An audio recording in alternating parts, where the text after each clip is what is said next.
Nizo Amand et Tachen Cornaloir, Gan Mila. À Tanguy, Thomas, président Cornaloir, Tanguy Madame Guinigares. Demadeur, neuze président de Cornaloir, on a un nebeud blavechou, hag laouen da zilimeret ar c'hanor var al lec'h. Petra au Cornaloir récissor.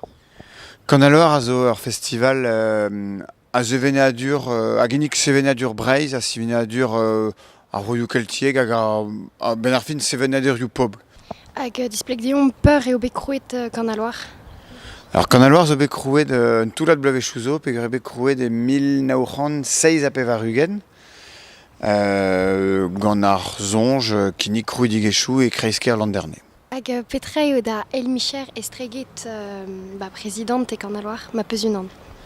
Neuze eskol aeron e kentaderez skol dihuezeg publik plougastel daoulas. Apez a zo diez, tout apez a zo a fet reolennoù surentez a zo deud da veza tort dava da kompliket tre baouen nebeud blavechou. A diezor dieza. Je zo an traoù a zo diez a walar même eustra. Bon var l'air eret poania eve vit kaout strolajou a velse a traoù kaout ar reprejou gant ar strolajou gant a re a zo sanset post a c'hant pe vefe ar strolegechou publik pe c'hoaz ar gevelerien evel ar stalioù.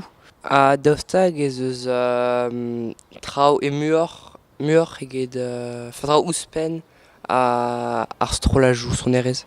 Ya, Cornaloir ne ket ar festival son erez. Bezo evel just son erez, me bez vo ive c'hoariva gant stroad piba da skouer. Be ploeg glaskom kinnig pechou c'hoari brezhonek, bon, ne ket ataou ez, ar blaman ne ket davad ar pez c'hoari, me kentor labourva.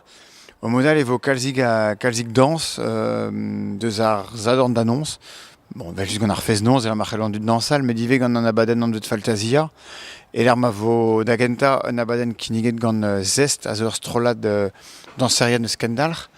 A var l'er evo un abadenn an vet bal a zo un doare ur bal eo, me l'er ma vo kinniget an dud deski stumounevez dans. Ket rugare Tanguy. À Kenavo à Chanceva dit d'art festival.